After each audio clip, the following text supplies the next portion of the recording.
नमस्कार। कार्यक्रम आजको सन्दर्भमा स्वागत छ। म सचिता। सन्दर्भमा आज हामी विशेष गरी निर्वाचन विशेष संवाद गर्नेछौँ। देशमा यति बेला मतगणना जारी छ।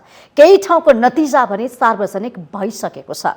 नतिजालाई हेर्ने भने नेपाली कांग्रेस अगाडि र सँगसँगै नेकपा एमाले पछ्याइरहेको हामी देख्न सक्छौं र नेकपा माओवादी भने यसपटकको निर्वाचनमा निकै कमजोर रूपमा पनि देखिएको छ। सत्ता गठबन्धन गरिरहँदाखेरि, गठबन्धन चुनावमा गइरहँदाखेरि किन नेकपा माओवादीको रिजल्ट कम आयो, यो विषयमा पनि हामी छलफल गर्नेछौँ र सँगसँगै भन्ने हो भने नेकपा एमाले बहुमतको सरकार हामी बनाउँछौँ भनिरहेको छ। तर यो नतिजालाई हेर्ने हो भने बहुमतको सरकार कसले बनाउला? सत्ता गठबन्धन अथवा प्रमुख प्रतिपक्षी दलको गठबन्धनले बनाउन सक्ला या नसक्ला? अबको समीकरण कस्तो बन्छ, कसको नेतृत्व आउँछ, यो प्रारम्भिक नतिजालाई पार्टीहरूले कुन रूपमा लिएका छन् त? र अर्को रोचक कुरा के छ भने हिजो मात्रै नेकपा एमालेका अध्यक्ष केपी शर्मा ओलीले माओवादी केन्द्रका अध्यक्ष प्रचण्डलाई फोन गर्नुभएको छ, वार्ता गरौँ, संवाद गरौँ भन्नुभएको छ। आखिर त्यसमा के हुँदैछ लगायतका विषयमा रहेर आज हामी संवाद गर्नेछौँ र संवादको लागि बोलाएका छौँ नेकपा एमालेका युवा नेता हुनुहुन्छ, केन्द्र सदस्य पनि हुनुहुन्छ निर्मल भट्टराई, त्यसैगरी नेकपा माओवादीका युवा नेता हुनुहुन्छ रञ्जित तामाङ। आउनुहोस् दुवैजनालाई कार्यक्रममा स्वागत गरौँ। स्वागत छ। धन्यवाद। मेरो पहिलो प्रश्न तपाईलाई छ। नेकपा एमाले भनेको थियो हामी 150 सिटमा जित्छौँ, हामी बहुमतको सरकार बनाउँछौँ, नतिजा हाम्रो पुल्टामा आउँछ भनेको थियो। तर नेकपा एमालेलाई जनताले मत दिएन, किन? अब नेकपा एमालेलाई जनताले मत नदिएको भन्न मिल्दैन। हामीले त्यो 150 सिटको लक्ष्य राखेका हौँ। चुनावमा हरेक चुनावमा लक्ष्यहरू हुन्छन्, त्यसका मिसनहरू हुन्छन्, त्यसका चाहिँ घोषणापत्रहरू हुन्छन्। पार्टीका सबैले आफ्नो आफ्नो लक्ष्य राखेका हुन्छन्। त्यो आधारमा हामीले लक्ष्य राखेका हौँ। तर जनताले हामीलाई एउटा प्रथम पार्टीको हिसाबले समानुपातिकमा भोट दिइराखेका छन्। अब गठबन्धनमा धेरै पार्टीहरूको गठजोड भएको हुनाले प्रत्यक्षमा नेपाली कांग्रेसको हाराहारीमा हामी गइराखेका छौँ र संसदमा हाम्रो सिट 1-2 सिट नेकपा एमालेको कांग्रेसभन्दा बढी पनि हुनसक्छ अथवा तल पनि हुनसक्छ। त्यो अवस्थामा हामी छौँ र जनताले हामीलाई प्रथम पार्टीकै रूपमा भोट दिएका छन्। नेकपा एमाले जति कुरा गरेका थियो नि त त्यो अनुसार मन पराएनन् के? होइन, हामीलाई मात्र होइन, सबै दलहरूलाई गठबन्धनको हाँक तपाईँले चाहिँ चुनाव अगाडि हेर्नुभएको थियो भने गठबन्धनको हाँक कस्तो थियो भने सबै हामी नै जित्छौँ, नेकपा एमालेलाई त धुलोमा चढाइदिन्छौँ अथवा चाहिँ के लाएर खोज्नुपर्छ नेकपा एमाले पनि भन्नुभएको बसेर गठबन्धनलाई विदाई गर्छौँ, ढाल्छौँ भन्नुभएको। स्वाभाविक रूपमा प्रतिस्पर्धाको सन्दर्भमा हामीले त्यस्ता कुराहरू भन्यौँ। प्रतिस्पर्धी पार्टीहरूलाई हामी जित्छौँ भन्ने कुरा स्वाभाविक हो। तर जनताले चाहिँ के भने हामीलाई गर्व गर्ने आधार के हो भने जनताले हामीलाई देशको मुख्य राजनीतिक शक्तिको हिसाबमा समानुपातिकमा भोट दिइराखेका छन्। त्यो नै एउटा प्रमुख त्यसको आधार हो भन्ने कुरा हामीलाई लाग्छ। त्यही कुरालाई हामीले आत्मसम्मान गरेर जनताको त्यो जनादेशलाई सम्मान गरेर हामी आगामी दिनमा अगाडि भनेपछि यो नतिजामा तपाईँहरू खुसी हुनुहुन्छ, सन्तुष्टि हुनुहुन्छ? सन्तुष्टि त हेर्नुहोस्, सन्तुष्टि भनेको सापेक्ष कुरा हो। धेरै वरिष्ठ नेताहरूले हारेका छन्, दुःख लागेन? स्वाभाविक रूपमा हार्दा केही बेला दुःख लाग्दछ, तर चुनाव भनेको हार जितको एउटा सामान्य प्रक्रिया हो। त्यो प्रक्रियामा उपाध्यक्षले हार्नु भएको छ। स्वाभाविक रूपमा उहाँहरूले कोही पराजित हुनुभएको छ, कोहीले हामीले आशा नगरिएका नेताहरू पनि अथवा हामीले मतलब धेरै मार्जिनलाइजमा राखेका नेताहरू पनि जितेर आउनु भएको छ। चुनावी प्रक्रियामा यस्तो कुराहरू हुन्छ। नेताहरूले कोही नेता जित्नु वा अथवा कोही नेता हार्नु भन्नुभन्दा पनि जनताले हामीलाई कसरी रेस्पोन्स गरिरहेछ? राजनीतिक पार्टी त जनताको जनमत बिना त बाँच्न सक्दैन। जनमतलाई हामीले चाहिँ हेर्नुपर्दछ, सम्मान गर्नुपर्दछ। जनताले हामीलाई चाहिँ सापेक्ष रूपमा अरू पार्टीभन्दा राम्रै मत दिएका छन्, त्यसैमा हामी सन्तुष्ट छौँ र त्यसबाट हामी अगाडि पोजिसनमा साथ दिए। पहिलो पोजिसन त दिएन नि त जनताले नेकपा एमालेलाई। त्यो कुरा अहिले निर्कुल भइसकेको छैन। त्यसको लागि तपाईँले 1-2 दिन पर्खिनु पर्दछ, अन्तिम परिणाम आउन्जेलसम्म पर्खिनु पर्दछ। त्यसको लागि चाहिँ तर हामी के भने अहिलेको हिसाबमा हेर्दाखेरि पार्टी छान्दाखेरि जनताले पार्टी छान्दाखेरि नेकपा एमालेलाई प्रथम पार्टीको रूपमा छानेका छन्। त्यो एउटा कुरा चाहिँ के भने सकारात्मक सन्देश हो भन्ने रूपमा। रञ्जितजी, अब तपाईँहरू सत्ता गठबन्धनमा हुनुहुन्थ्यो, चुनावमा होमिनु भयो, तर घाटा माओवादीलाई देखियो। काङ्ग्रेसले फाइदा लिइरहेको छ। माओवादीको उम्मेदवार सबै ठाउँमा, काठमाडौँमा धेरै ठाउँमा हारेका छ। उनसरी घरतीले हार्नुभयो। लगायतका अन्य मानुषले हार्नुभयो, थुप्रै नै माओवादीको उम्मेदवार कल्पना धमलाले हार्नुभयो। यसलाई यस्तो छ, निर्वाचन हो, यो निर्वाचनमा जनताको बिचमा हामी गठबन्धनको रूपमा र हामीले जे एजेन्डा बोकेर गएका थियौँ, खास गरी विगतको निर्वाचन अथवा 3.5 वर्षको वाम अलायन्स पछाडि जसरी संविधान अथवा यो संसद नै पटक पटक विघटन हुने स्थिति बन्यो, त्यस पछाडि प्रतिगमनलाई रोक्नको लागि बनेको जुन गठबन्धन हो, त्यो गठबन्धनमा हामीले चाहिँ योभन्दा सुधारिएकै परिणामको अपेक्षा गरेका थियौँ। यद्यपि त्यस अनुरूप हुन सकेन। जनताले जुन जनमत व्यक्त गर्नुभएको छ त्यो जनमतको हामी सम्मान गर्नुपर्ने स्थिति छ। तपाईँले भन्नुभयो जस्तो कस्तो देखियो भने हामीले चाहिँ यो गठबन्धनको मोटामोटी बहुमत आउँछ भनेका थियौँ। भन्न त सबैले फेरि आफ्नो विश्लेषण म जित्छु, मेरो राम्रो हुन्छ भन्ने थियो नि, होइन? ढुक्क त हामी सबै थियौँ, आनन्दित हुनुहुन्थ्यो, एकदम आनन्द लिनुभएको थियो कि हामी सत्ता गठबन्धनमा छौँ, 5 दल छौँ, हामीले बहुमत ल्याउँछौँ भनेर आनन्द मान्नु भएको थियो। यस्तो छ, आनन्द त सबैले मानेका थियौँ, सबै पार्टीहरूले। मैले यसपटक राम्रो गर्छु, जनताले मलाई मत दिन्छन् भनेर भन्ने कुरा स्वाभाविक पनि हो। निर्वाचनमा जाँदैछौँ, जनताको बिचमा जाँदैछौँ, आफ्ना एजेन्डा मुद्दा सबै कुरा लिएर जाँदाखेरि मेरो राम्रो हुन्छ, जनताले मलाई विश्वास गर्छन् भन्ने कुरा स्वाभाविक हो। तर हाम्रो चाहिँ कस्तो छ भने ओभर कन्फिडेन्स जस्तो पनि हाम्रो अलरेडी देखियो, त्यो पनि त्यसो पनि भन्न सकिन्छ। तर हामीले जे अपेक्षा गरेका थियौँ त्यो भन्दा चाहिँ तपाईँले भन्नुभयो जस्तै धेरै खस्किएर नै परिणाम आयो। र यो गठबन्धनलाई हेर्दाखेरि चाहिँ हामीले जे कुरालाई रोक्न खोजेका थियौँ त्यस अर्थमा यो गठबन्धन परिणाममा अपेक्षाकृत परिणाममा गए जस्तो।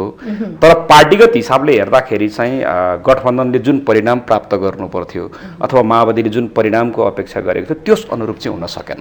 भनेपछि माओवादीलाई अन्य सहकर्मीले दुःख दिएका हुन्, कुन रूपमा लिनुहुन्छ? काङ्ग्रेसले त फाइदा लिएको छ, फेरि काङ्ग्रेसका धेरै उम्मेदवारले जित्नु भएको छ, माओवादीको उम्मेदवारले हार्नु भएको छ, कारण के हो त त्यसो भए? यस्तो छ, अब यो चाहिँ धोका दिएको भन्न मिल्दैन, उहाँहरूको नियतमै हाम्रो आशंका पनि छैन। तर कस्तो भने काङ्ग्रेस जस्तो पार्टी जसभित्र पार्टीभित्र पनि अनेकौँ गुट उपगुटहरू छन्, त्यो गुट उपगुटहरू चाहिँ काङ्ग्रेसको अलि निषेधात्मक प्रणालीमा छन्। पार्टी एउटै देखिने, चुनाव चिन्ह एउटै देखिने, तर त्यो भित्रका मनोविज्ञानहरू चाहिँ अलि निषेधात्मक प्रक्रियामा, निषेधात्मक त्यो चाहिँ अवस्थामा छन्, जसको कारणले गर्दाखेरि चाहिँ यो परिणाममा हामीले कङ्ग्रेसलाई एक ठाउँमा उभ्याउन, कङ्ग्रेसको मत जस्ताको तस्तै ट्रान्सफर गर्न बहुत गाह्रो स्थिति त्यस कारणले भयो। मलाई लाग्छ यो परिणाममा त्यो कुरा अलिकति बढी माओवादीको उम्मेदवारलाई जनताले किन भोट दिएनन्?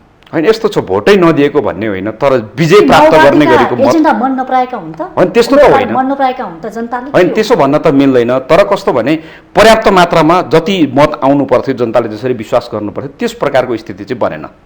सन्तुष्ट हुनुहुन्छ कि हुनु? यो होइन, हामी त सन्तुष्ट छैनौँ, किनभने यो अपेक्षाकृत हाम्रो परिणाम आउन सकेन, त्यस कारणले सन्तुष्ट छौँ भन्ने कुरा चाहिँ हो। माओवादीले अब के गर्छ त? यो परिणामबाट खुसी छैन, होइन, उत्साहित छैन भने अब के गर्छ माओवादीको अबको यात्रा के हुन्छ त्यसो? अब मत परिणाम आइसके पछाडि माओवादी आफ्नो चाहिँ केन्द्रीय समितिको बैठक बस्छ।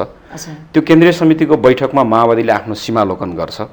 हामी गठबन्धनमा के कारणले गयौँ, गठबन्धनको अहिलेको यो परिणाम के कारणले आयो, नेतृत्व उम्मेदवार छनौटमा हाम्रो कहाँ कमजोरी भयो, त्यस पछाडि चाहिँ यो मत परिणामका पछाडि के कारण भयो, हामी यसको समीक्षा गर्छौँ र अब कसरी जाने भन्ने बाटो तय गर्छौँ। तपाईँहरू ओलीसँग जाने कुरा पनि भएको हो के हो? त्यो सम्भावना अहिले तत्काल चाहिँ म यो सम्भावना देखिरहेको छैन। र माओवादी अध्यक्षबीच टेलिफोन कुरा भएको भन्ने समाचार प्राप्त भयो हामीलाई। त्यो त मलाई त्यो मैले पनि थाहा पाएँ, अब त्यो थाहा पाउने कुरा भइहाल्यो। राजनीतिक नेतृत्वहरूको बिचमा चुनावी प्रतिस्पर्धा, स्वस्थ प्रतिस्पर्धाका बावजुद पनि एउटा राजनीतिक कल्चरको लागि पनि पार्टीका शीर्ष नेताहरूको बिचमा कतिपय सौहार्दपूर्ण छलफल हुने कुरा त्यो सकारात्मक हो। तर त्यसैलाई फेरि भोलि एकताको अथवा चाहिँ फेरि अलायन्सको भनेर व्याख्या गर्न अलि मिल्दैन। अब बहुमत चाहिँ कुन पार्टीले ल्याउँछ त्यसो भए? सत्ता गठबन्धन या नेकपा एमाले? तपाईँहरूको आफ्नै दाबी छ। यस्तो छ, एमाले हामी ल्याउँछौँ भनिरहेछ। होइन, यस्तो छ, अब अहिलेको यो संसदीय अङ्कगणितलाई हेर्दाखेरि चाहिँ कुनै पनि दलले प्रष्ट बहुमत ल्याउने त हामी देख्दैनौँ, त्यो त स्थिति नै छैन। र अहिलेको अङ्कगणितीय हिसाबले हेर्दाखेरि चाहिँ अलि अप्ठ्यारो प्रकारको र अस्थिर प्रकारको वातावरण बन्ने जस्तो यो संसद देखिन्छ। त्यसो हुँदाखेरि यो चाहिँ संसदीय बहुमत पुर्याएर सरकार गठन गर्ने कुरा निकै जटिल हो जस्तो लाग्छ मलाई विगतको भन्दा। विगतको भन्दा जटिल स्थिति पैदा हुन्छ जस्तो देख्छु म। त्यसमा पनि स्वतन्त्र पार्टीहरूको हाबी पनि देख्न सक्छौँ धेरै ठाउँमा। यस्तो छ, अब हाबी नै त भन्न मिल्दैन, तर उहाँहरूको एउटा अनपेक्षित एउटा माहौल जस्तो जो देखियो र उहाँहरू जसरी देखा पर्नुभयो त्यस आधारमा हेर्दा होइन धेरै ठाउँमा त पराजित गरेर उहाँले जित्नु भएको होइन, धेरै ठाउँमा त भन्न मिल्दैन। उहाँहरूले जति ठाउँमा जित्नु भएको छ त्यो आधारमा हेर्दाखेरि चाहिँ पहिलोपटक उदाहरण पहिलोपटक निर्वाचनमा गएको पार्टीले राम्रै चाहिँ परिणाम ल्याएको भन्न सकिन्छ। होइन, विकल्पै त भन्न मिल्दैन, तर कस्तो भने उहाँहरूले जुन एजेन्डा र मुद्दा राखेर आइराख्नु भएको छ नि, अथवा जसरी राजनीतिक दलहरूले परिणाम दिन सकेनन्, काम गर्न सकेनन्, अब राजनीतिक दलहरूको आवश्यकता छैन, राजनीतिक दलहरूको अब विकल्प खोज्नुपर्छ भनेर उहाँहरू जसरी आउन खोजिराख्नु भएको छ नि, अहिले तत्कालै राजनीतिक दलहरूको विकल्प खोजिहाल्नुपर्छ भन्ने कुरा त यो निर्वाचनले पनि देखाएन, यो परिणामले पनि त्यो देखाइरहेको छैन। तर कस्तो भने राजनीतिक दलहरूभित्र समस्याहरू छन्। राजनीतिक दलहरूले जनताले चाहे अनुसारको अपेक्षा गरे अनुसारको काम गर्न सकिरहेका छैनन्, परिणाम दिन सकिरहेका छैनन् भन्ने कुरा चाहिँ यो मत परिणामले पनि देखायो। कतिपय ठाउँहरूमा जस्तो चाहिँ सुन्दै नसुनेको, कहिले चाहिँ हिजो चर्चामै नभएको चुनाव चिन्हहरूमा पनि जनताले यसरी खोजी मत हाल्ने भनेको यसलाई चान्चुने हिसाबले चाहिँ लिनु हुँदैन।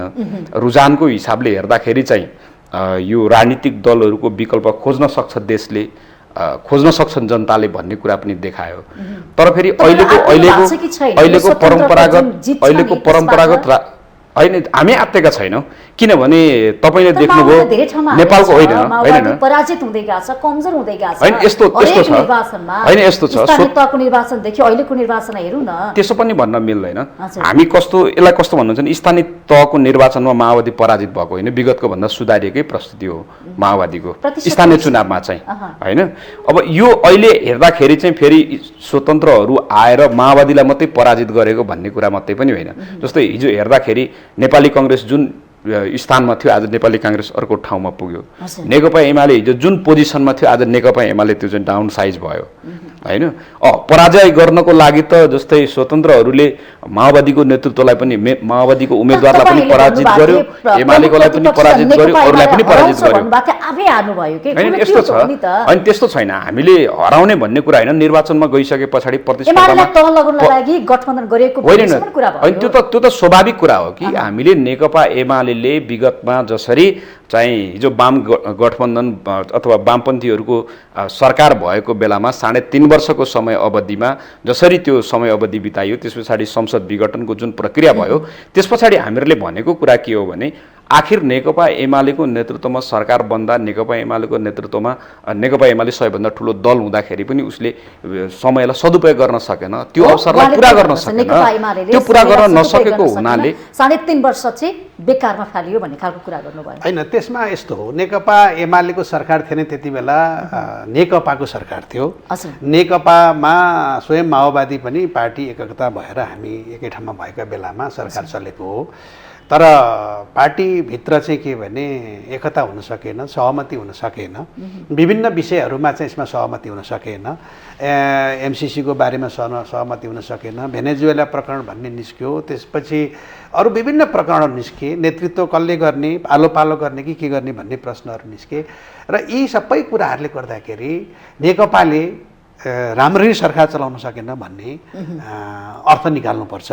प्रचण्ड र केपी ओली मिलेर पार्टी एकता जे गर्नुभएको थियो त्यो एकता सफल हुन सकेन।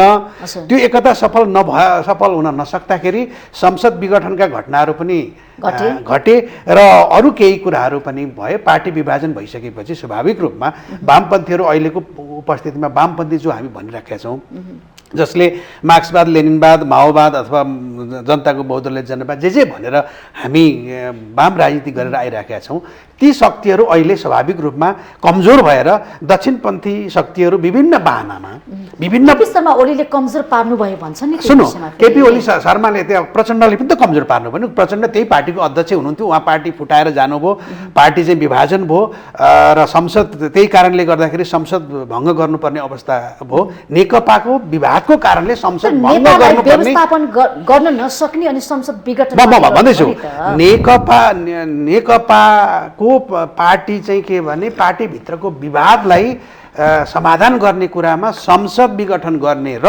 त्यसैलाई प्रतिगमनकारी भनेर अर्को पार्टीसँग गएर मिलेर चाहिँ सरकार बनाउने जुन परिस्थिति बने यो नै नेपालका वामपन्थी विघटनकै परिदृश्य हो। अहिले भइरहेको छ, कुनै पनि पार्टीले एउटा बहुमत ल्याउन सक्ने स्थिति बनाएको छैन।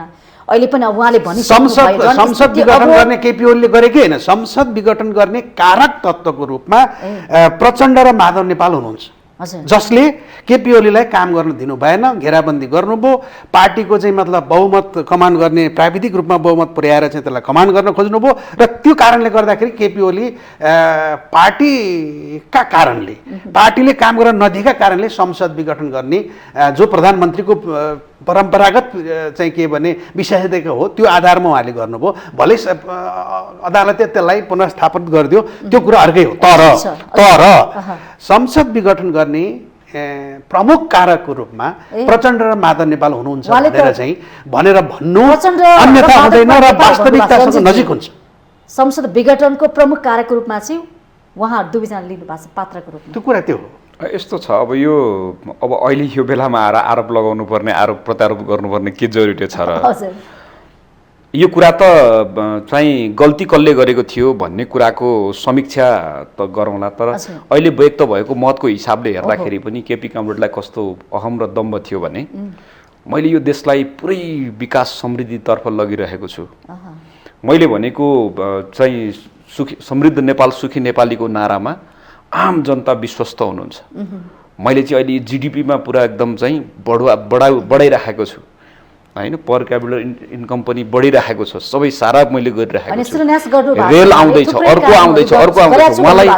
उहाँलाई कस्तो लागेको थियो भने मैले चाहिँ यो सबै सारा गर्दाखेरि सिङ्गो देशले मलाई करिब 2/3 बहुमत दिन्छ, चुनाव अगाडि पनि उहाँ सम्भवतः त्यही चाहिँ अपेक्षाका साथ बोलिराख्नु भएको थियो। त्यो हिजो त्यो त उहाँले बोलेको कुरा, उहाँले गरेको कामको मूल्याङ्कन जनताले डायरीमै टिपेर राखेको हिसाबको परिणाम न अहिले आइरहेको परिणाम हो।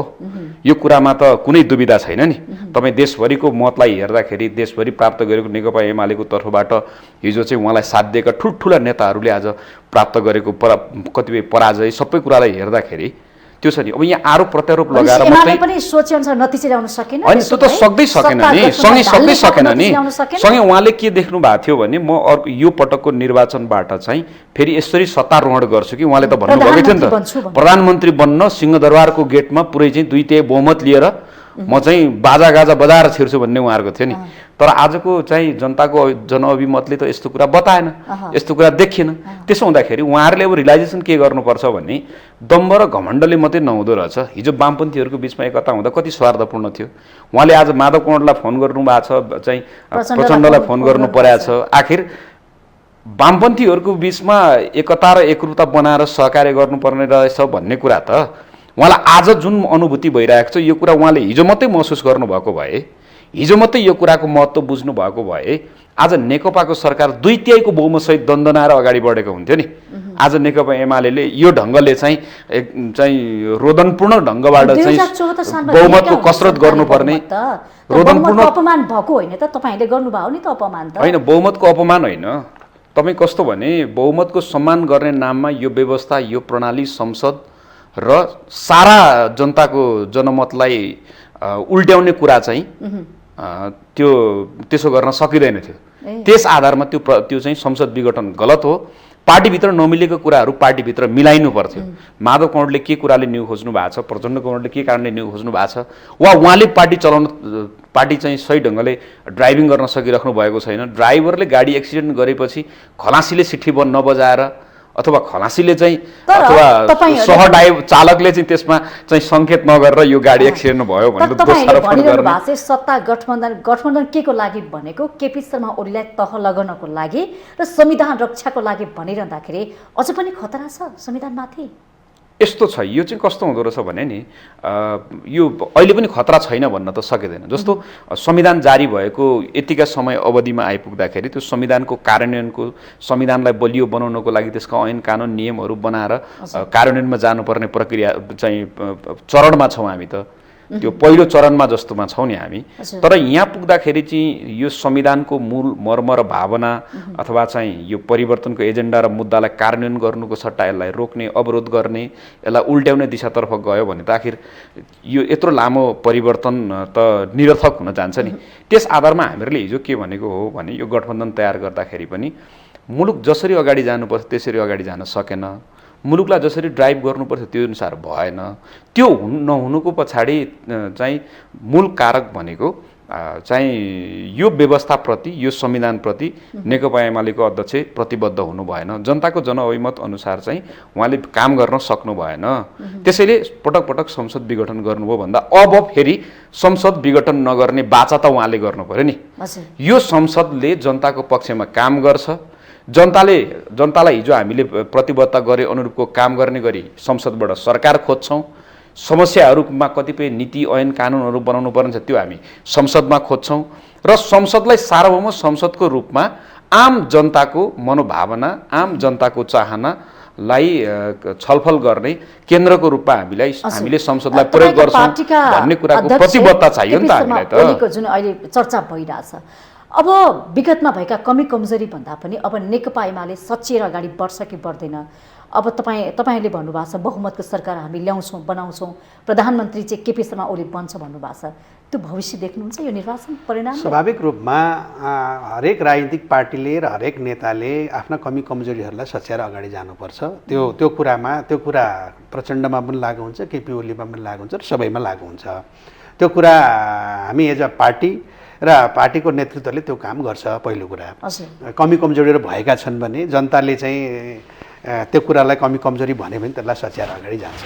अब कमी कमजोरी त केपी ओलीले मात्रै गर्ने होला नि त, अरूले पनि गर्ने होला नि त। संविधानको रक्षा मलाई भन्न दिनुहोस्, संविधानको रक्षा गर्न भनेको गठबन्धनले त्यसको केही महिनापछि त्यही संविधान अन्तर बनेको न्यायाधीशलाई बन्दी बनाएको पनि हामीले देखेकै छौँ त, बन्दी बनाएको पनि हामीले देखेका छौँ। त्यस कारणले गर्दाखेरि संविधानको रक्षा गरेर जानेहरू पनि संविधानको भक्षक भएको पनि हामीले देखेकै छौँ।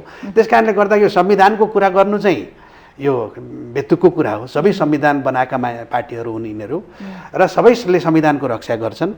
रिस उठ्यो भनेदेखि यो चाहिँ के भने खामो चिथोर्ने कुरा जस्तो मात्रै हो, यसमा अरू कुरा केही छैन। नम्बर 1। नम्बर 2, तपाईँले भनेको अर्को प्रश्न के हो भने अब एमाले के गर्छ, कसरी अगाडि बढ्छ, बहुमत बनाउँछ कि बनाउँदैन, बहुमत बनाउँछ कि बनाउँदैन? कसैको बहुमत आउन सक्ने सम्भावना छैन। छैन अबको यो संसदमा एउटा सिङ्गल पार्टीले मेजोरिटी बनाउन सक्दैन, त्यो कुरा प्रश्न भइसकेकै छ। अब कसरी सरकार बन्छ भन्ने प्रश्न हो। अब कसरी सरकार बन्छ भन्ने प्रश्न चाहिँ के हो भने लाइक माइन्डेड पार्टीहरू मिलेर सरकार बनाउँछ स्वाभाविक रूपमा। अब लाइक माइन्डेडहरू कस्तो हुन्छ नयाँ संसदमा? हिजोको गठबन्धनको लाइक माइन्डेड कायम हुन्छ कि हुँदैन? जस्तो प्रचण्ड र चाहिँ देउबा एकदम मिलेर गठबन्धन गर्नुभयो, ती दुईटा मेजर पार्टीहरू मिलेर गठबन्धन गर्नुभयो र त्यो गठबन्धनभित्र नै अहिले चाहिँ भोटको ट्रान्सफरको जुन प्रश्न उठेको छ त्यहाँ त सन्तुष्टि त छैन, ट्रान्सफर छैन होइन। अब गठबन्धनको एउटा उम्मेदवार बनाउने, भोट चाहिँ फटाफट घन्टीमा हाले काङ्ग्रेसी जनहरूले भन्ने हामी तल सडकमा जे सुनिरहेछौँ। त्यसो भए त त्यहाँ त इमान्दारी त भएन नि त, एउटा यो। दोस्रो, त्यो गठबन्धन एकदम विजातीय गठबन्धन थियो। विजातीय भनेको चाहिँ एउटा सिद्धान्त मान्ने, अर्को अर्कै सिद्धान्त मान्ने, वामपन्थी हो कि दक्षिणपन्थी हो कि, गठबन्धनका प्रकार हुन्छन् कि दक्षिणपन्थी गठबन्धन हो कि मध्य दक्षिणपन्थी हो कि वामपन्थी हो कि उग्र वामपन्थी हो कि, यस्ता गठबन्धनका नामहरू हुन्छन् संसारमा चलेका। हाम्रो यो गठबन्धन कस्तो गठबन्धन हो? वामपन्थी गठबन्धन त होइन, किनभने त्यहाँ काङ्ग्रेस छ होइन, मधेसवादी दलहरू छन् जसलाई हामी उग्र दक्षिणपन्थीको रूपमा लिन्छौँ। जनमोर्चा एकदम उग्र वामपन्थी जस्तो त्यहाँ चाहिँ छ ऊ। र यो गठबन्धन एक आफैमा विजातीय गठबन्धन थियो र त्यो विजातीय गठबन्धनले बडा दुःखपूर्वक केपी ओलीका रिसले यो 18 महिना यति सरकार चलायो। अब नयाँ जनताले नयाँ जनादेश दिएका छन्, संसदमा नयाँ परिस्थिति सिर्जना भएको छ। माओवादी चाहिँ 53-54 सिटबाट खुम्चेर अब त्यो 25-26 सिटमा आधामा झर्नेवाला छ। एमाले पनि 90 के अरे 120 सिटबाट 80-85 सिट कतिमा झर्नेवाला छ। अब यी वामपन्थीहरू चाहिँ के भने फुट्दाखेरि खतम हुँदो रहेछ, कमजोर हुने रहेछ भन्ने त अहिले शिक्षा त लिए होला नि त। त्यो शिक्षा केपी ओलीले पनि लिनुभयो होला, त्यो शिक्षा केपी ओलीले पनि लिनुभयो होला, त्यो शिक्षा प्रचण्डले पनि लिनुभयो होला। अब यो टेलिफोनका कुरा पनि यस्तै होइन, लडियो त, कमजोर भयो त कमरेड, मिलौँ न भन्ने कुरा त भयो होला त, टेलिफोनमा भयो होला होइन। बधाई दिने फोन हो त्यो वास्तवमा हुन चाहिँ। त्यसमा चाहिँ अब राजनीति गर्ने मान्छेले चिया खानुभयो भात खानुभयो मात्र त भन्दैन, राजनीतिकै कुरा हुन्छ। त्यो कुरा राजनीतिक कुराकानी गर्दाखेरि मिलेर जान सकिन्छ भन्ने कुरा भयो होला। र सबभन्दा राम्रो अहिले पनि फेरि अबको राजनीतिक कोर्सको बाटो पनि के हो भने वामपन्थीहरूको गठबन्धन गर्ने र वामपन्थीहरूले नै सरकार बनाउने कुरा नै सबभन्दा सुरक्षित बाटो। अबको बाटो सबभन्दा हिजोका कमी कमजोरीहरू बसेर कोठामा एनालिसिस गर्ने, छलफल गर्ने, कसका कहाँनिर कमजोरी भए त्यो त किनभने सबैको अगाडि सबै छँदैछ, छर्लङ्गै छ नि। म चाहिँ एकदम चोखो छु, तँ चाहिँ खत्तम भइस् भन्ने कुरा त भएन। त्यसमा त्यो छलफल गरेर सबभन्दा सुरक्षित बाटो अहिलेको परिस्थिति जो बिग्रिन लागेको छ, जनताले चाहिँ के भने दुईवटा वामपन्थी ठुल्ठुला दल फुटिसकेपछि ल त्यसमा तिनीहरूलाई साना साना पार्टीमा भोट हालिदिने, तिमीहरूले चलाउन सकेन होइन भनेर भोट चाहिँ कहिले कसले कता हाल्यो, साना साना पार्टीहरू पनि जन्मिया छन्, अरू नयाँ नयाँहरू पार्टी पनि आएका छन्। त्यस कारणले अब त्यसले के गर्छ भने यदि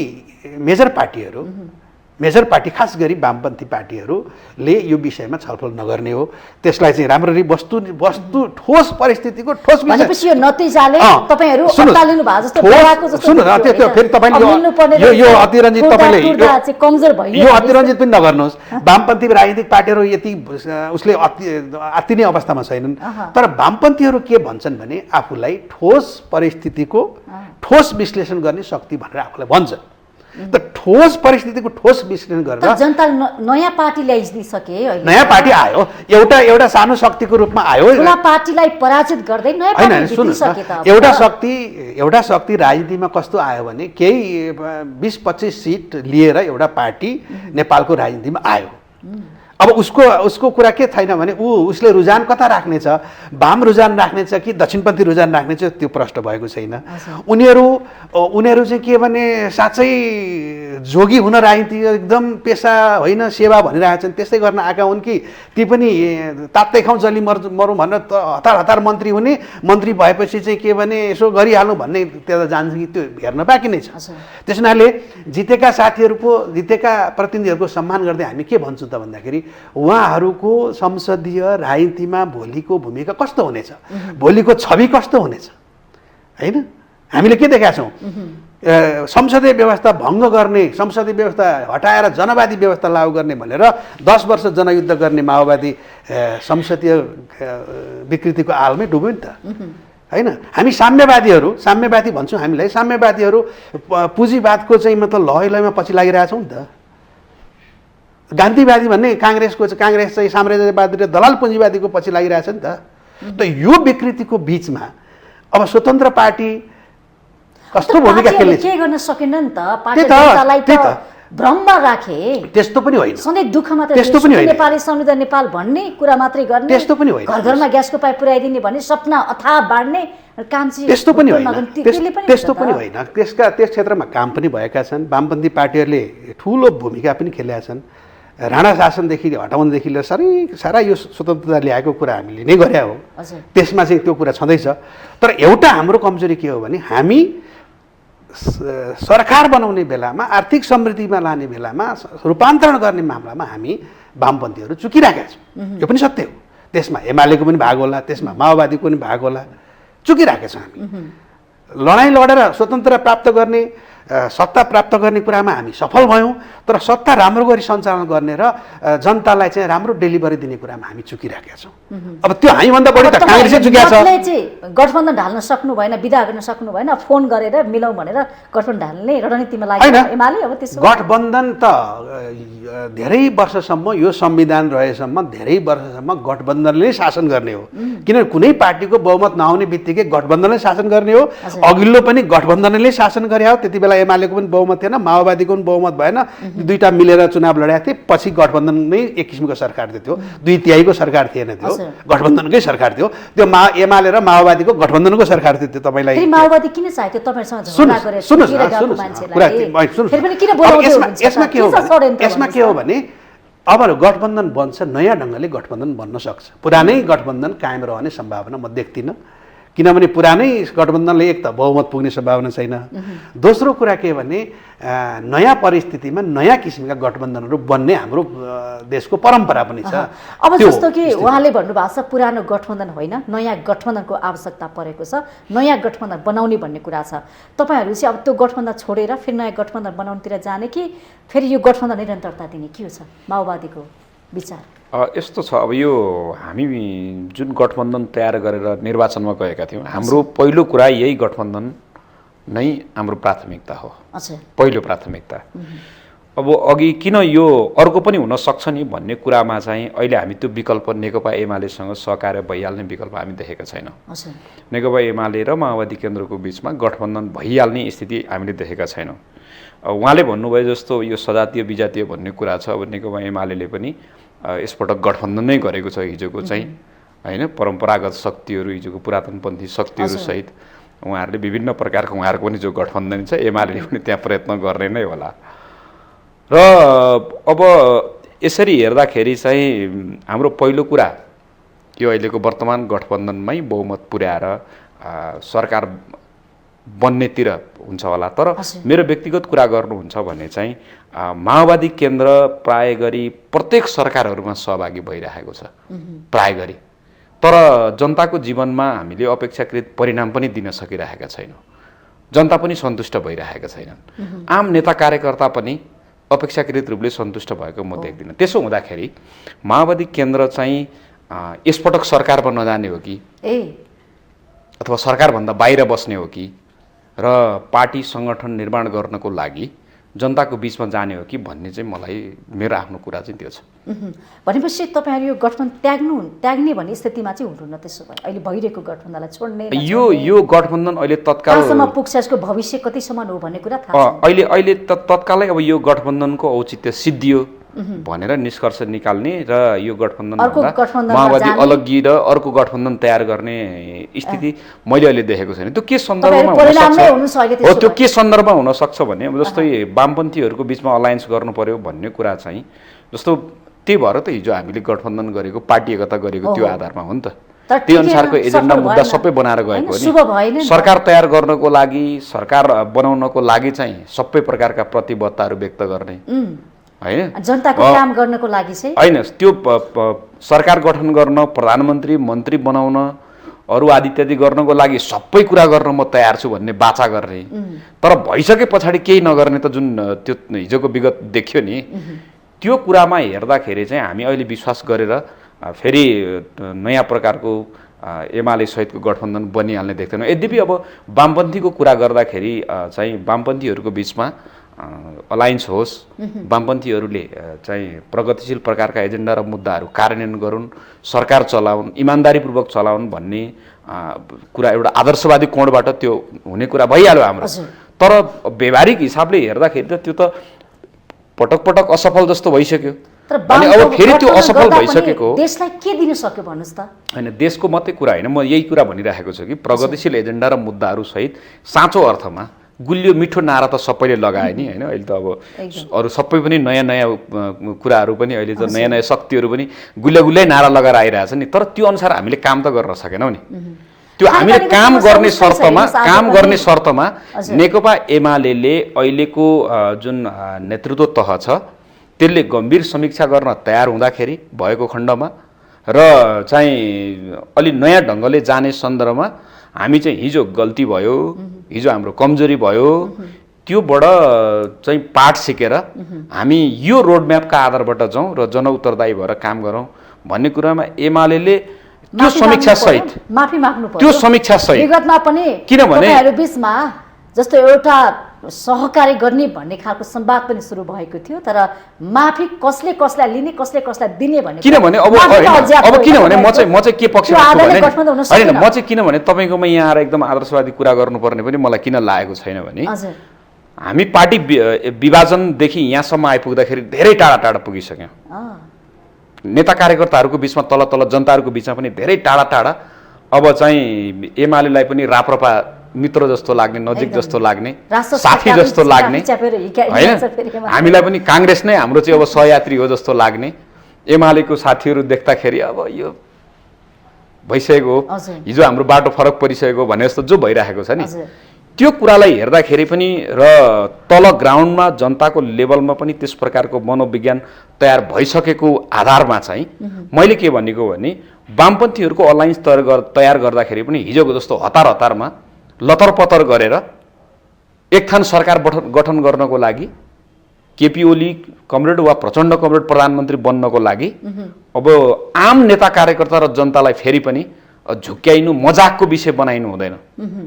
र गर्दाखेरि पनि अब फेरि के हुनु पर्यो, पूर्ण प्रतिबद्धता के हुनु पर्यो भने त्यो माथिदेखि तलसम्म नेता कार्यकर्ताहरूको बिचमा छलफल कुराकानी गरेर सबै चाहिँ पार्टीका जिम्मेवार नेताहरूले तल तलसम्म पुगेर जनतालाई माफी मागेर हामीले हिजो वामपन्थी रुझान भएका आम जनताको इच्छा र चाहना आकाङ्क्षामाथि कुठाराघात गरेको हो।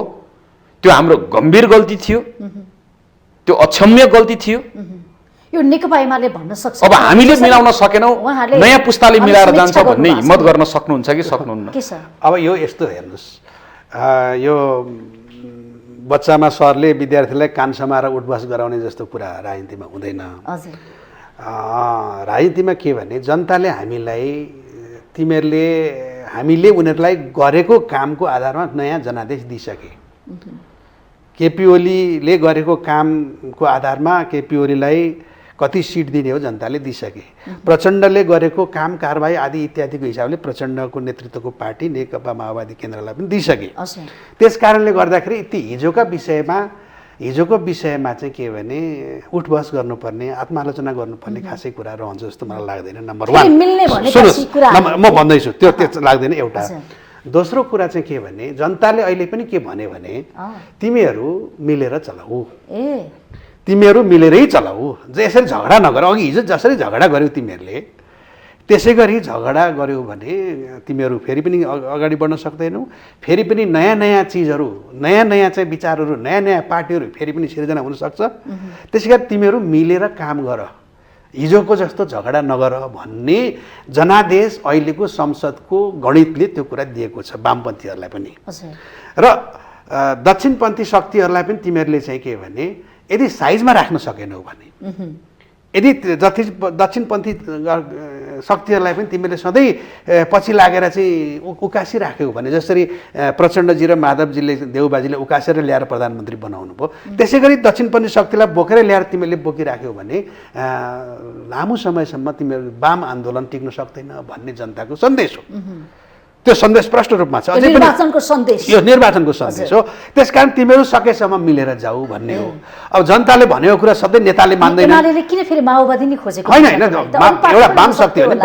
माओवादीलाई त हिजो हामीले वाम शक्ति भएर हामीले एकतै गरेका पार्टी हो नि त, एमाले एकतै गरेका पार्टी हो। त्यस कारणले त्यसलाई त्यसरी कुरा गर्नलाई एउटा बधाई दिनलाई नै के अरे पानी बराबर गर्नुपर्छ भन्ने थिएन। बधाई दिएको प्रसङ्गमा होइन, तपाईँले बधाई दिएको घटनालाई अब भनिराख्नु भएको छ। तर जनताले दिएको सन्देश त्यो हो, देशका वामपन्थी मतदाताहरूले दिएको सन्देश त्यो हो। त्यो सन्देशलाई नेताहरूले मान्नुभयो भने पार्टी मिलेर जान सक्छ, वाम गठबन्धनकै सरकार पनि बन्न सक्छ।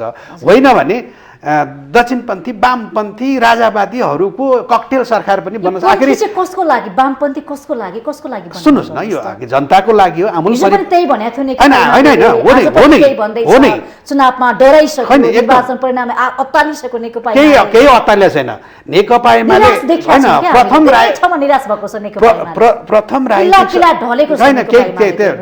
केही ठाउँमा नेताहरू हार्नुभयो होला, तर नेकपा एमाले अहिले पनि यो देशको राष्ट्रिय शक्ति हो, सबभन्दा ठुलो शक्ति हो। जनताले सबभन्दा ठुलो पार्टीको रूपमा भोट दिएका छन्, समानुपातिकमा भोट दिएका छन्। अरूभन्दा 1-2% बढी नै छ होइन, माओवादी भन्दा त 13-14% बढी नै छ। त्यस कारणले गर्दाखेरि त्यो ढल्यो खतम भयो भन्ने अर्थमा कुरा गर्नुहुन्न। तर के भने हिजोको भन्दा अहिलेको पोजिसनमा हजुर पोजिसनमा भने केही तलमाथि भएको छ। माओवादीको पनि भएको छ, काङ्ग्रेसको पनि भएको छ, एमालेको पनि भएको छ र हरेक संसदमा के कारणले पोजिसनमा हामी तल पऱ्यौँ भन्ने कुरा समीक्षा गरेछ त होइन, स्पष्टै छ। पार्टी एकतार हुन सकेन, नेताहरूको इगोको कारणले एकता हुन सकेन। तुरुन्तै प्रधानमन्त्री होला जनताको काम नगर्ने, घोषणा पत्र संकल्प पत्र बनाउने, 5 वर्षमा जे होला, दोहोर्याउने काम जे होला त्यसलाई तपाईँले जसरी भन्नुभयो भने पार्टीको आन्तरिक एकता मिल्न नसक्दा नेकपाले राम्रो सरकार डेलिभर दिन सकेन, बिचमै त्यो सङ्घ सरकार भङ्ग हुने स्थिति आयो र अर्को सरकार बन्ने स्थिति आयो। त्यो कुरा स्वाभाविक हो। तर नेकपा एकता गर्ने कुरा र नेकपा विभाजन गर्ने कुरामा नेपालका चित्रबहादुर केसी र नारायण बिजुक्से बाहेक सबै नेताहरू संलग्न छन्। ठिकै छ। अब तपाईँलाई त्यो कुरा चाहिँ भुल्नु हुँदैन। माओवादी त निकै कमजोर देखियो, अब के गर्छ त माओवादी? तपाईँको घोषणापत्र के छ, त्यसमा काम गर्छ कि गर्दैन? अबको यात्रा गन्तव्य के हो माओवादीको? यस्तो छ, अब कमजोर भनेको त्यस्तो धेरै कमजोर पनि होइन, तर हामीले जे अपेक्षा गरेका थियौँ, हामी चाहिँ 25देखि 30 सिट वरिपरि प्रत्यक्षमा जित्छौँ होइन, प्रत्यक्षमा हामी त्यति जित्छौँ भन्ने हाम्रो अपेक्षा थियो। भन्न त अब हामीले लिएका जति सबै सिटहरू जित्नकै लागि लिएका हुन्, त्यहाँ हामी चाहिँ अरू बाँकी चाहिँ हार्न लिएको भन्ने होइन। तर प्रतिस्पर्धामा जाँदाखेरि चाहिँ हामी 25देखि 30 वरिपरिमा आउँछौँ भनेका थियौँ, त्यो अनुरूप हाम्रो हुन सकेन। यसमा अब यो त समानुपातिको मत काउन्ट हुन बाँकी नै छ। त्यसो हुँदाखेरि यो मत परिणाम आइसके पछाडि कस्तो स्थिति हुन्छ त्यो हेर्छौँ। तर अहिले मैले तपाईँलाई भन्दाखेरि चाहिँ दुईवटा कुरा हो। एउटा कुरा सरकार गठनको आधारबाट हेर्दाखेरि चाहिँ हामी यो अलायन्सबाट नै अगाडि जाने र यो गठबन्धन जुन गठबन्धन बनाएर हामी चुनावमा गएका थियौँ त्यो गठबन्धनमा नै माओवादी दृढतापूर्वक अगाडि रहन्छ। यो कुरा म तपाईँलाई स्पष्ट गर्न चाहन्छु। माओवादी काङ्ग्रेससँग अथवा गठबन्धनमा काङ्ग्रेस सहितको गठबन्धनमा चुनाव लडेर एमालेसँग मिलेर गठबन्धन गरेर सरकार बनाउँदैन। त्यस प्रकारको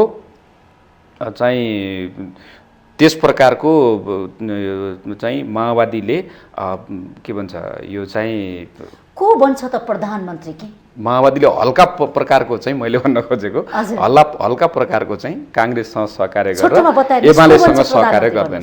अब मेरो कुरा अब सामान्यतया अहिलेको जनमतको आधारलाई हेर्दाखेरि नेपाली काङ्ग्रेस सबभन्दा ठुलो दल हुने जस्तो देखिन्छ। त्यो आधारमा हेर्दाखेरि नेपाली काङ्ग्रेसकै नेतृत्वमा हुन्छ। नेपाली काङ्ग्रेसको पनि को हुन्छ भन्ने कुरा गर्नु भने चाहिँ अब म एउटा युवा भएको हैसियतले नेपाली काङ्ग्रेसको संसद दलमा युवा नेताले नै जितेर युवा नेता नै होइन, नाम मैले भन्न चाहिनँ कि त्यो पार्टीहरू भित्रको आफ्नो चाहिँ प्रजातान्त्रिक अभ्यासको कुरा पनि हो होइन। त्यसो हुँदा मात्रै यति मात्रै मैले भन्न चाहन्छु कि हामी त्यो चाहिँ वर्षक काङ्ग्रेसको पनि युवा अथवा संसद दलमा विजेता भएर नयाँ मान्छे आए हुन्थ्यो। देशभरिको जनमत युवाहरूको चाहना पनि भएको हुनाले नन टेस्टेडहरू एकचोटि आए हुन्थ्यो। साबित हुन सक्छ निर्वाचन त्यसो भए होइन, एउटा नयाँ मान्छेलाई अवसर दिँदाखेरि जसरी देशले नो नट अगेनदेखि लिएर होइन त्यस पछाडि टेस्टेडहरूलाई होइन नन टेस्टेडलाई अपर्च्युनिटी भन्ने जुन प्रकारको मुहिम चलिरहेको छ नि, त्यसको सम्मानको लागि पनि एउटा नयाँ व्यक्तिलाई अवसर दिएर हेरौँ न के हुँदो रहेछ भन्ने चाहिँ मलाई लागेको छ। दुवैजनालाई आजको संवादको लागि धन्यवाद। धन्यवाद। हजुर, आज हामीले कार्यक्रम आजको सन्दर्भमा बोलाएका थियौँ नेकपा एमालेका नेता निर्मल भट्टराई र त्यसै गरी नेकपा माओवादी केन्द्रका नेता रञ्जित तामाङज्यू। दुवैलाई धन्यवाद भन्दै म पनि कार्यक्रमबाट बिदा हुन्छु। माउन्टेन टेलिभिजन HD हेर्दै रहनुहोला। नमस्ते।